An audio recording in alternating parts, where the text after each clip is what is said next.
Welcome to Todd Talk. Today I want to talk about double achievements. Todd Talk is brought to you by Liar and Liar. We tell the truth. So what's a double achievement? When I came up with the idea for this, I had stumbled across a fact that I found pretty interesting, and so I dug in and found more examples of this fact. And so when I was thinking about this video, I was thinking about people who have done two great things in a single year. And it turns out it's more common than I thought. As an example, the Beatles released Rubber Soul, and they released the album Help in 1965. The Doors released their first album and the album Strange Days in the same year. Victor Fleming directed Gone with the Wind, which is a classic film that we're talking about still almost 100 years later. That same year, he also directed another classic, Wizard of Oz.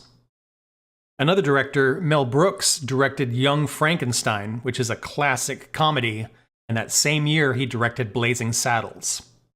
You know, lots of people make great things, but to make two really great things in a single year is just impressive to me for some reason. Steven Spielberg directed Jurassic Park, which was absolutely groundbreaking as far as special effects went. That same year, he directed Schindler's List. And then the Beatles did it again in 1967. They released Sgt. Pepper's Lonely Hearts Club Band and the Magical Mystery Tour in the same year. The list goes on and on. There's so many examples of people doing really incredible and timeless work in the same calendar year.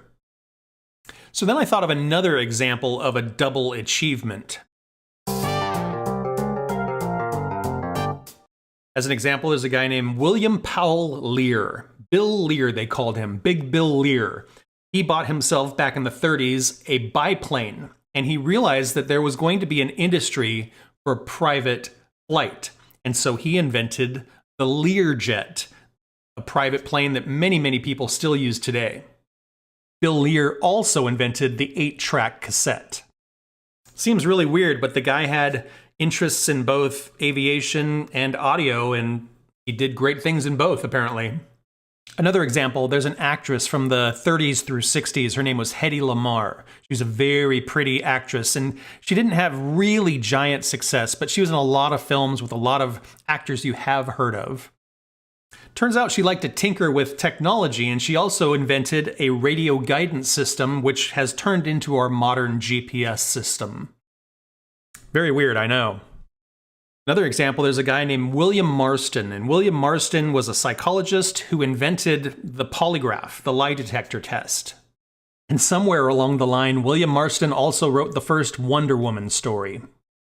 So the guy who invented the lie detector also invented Wonder Woman. There's one example I found that falls into both categories. It is both two achievements that happened within a single year and two very different achievements by the same people.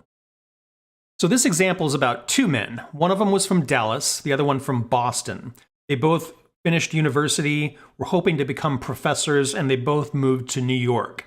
They met in New York in the 1920s, and shortly thereafter, the Great Depression happened.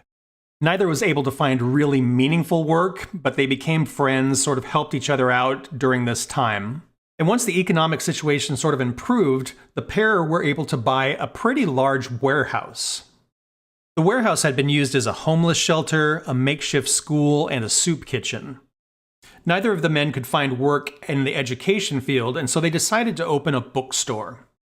They cut this massive space in half, and the front of it they opened to the public as a bookstore and a place for people to educate themselves. Both men were well educated and put together, but like most people, they enjoyed a little bit of drinking and gambling on the side.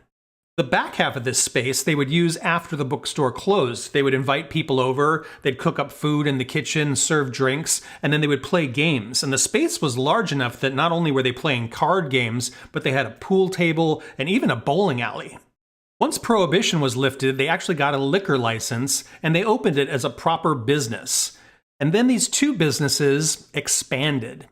And the two men, Dave Barnes and Buster Noble, invented in the same year Barnes & Noble and Dave & Buster's. And that's the only example I can find of a double achievement in both categories. And that last one was totally not real.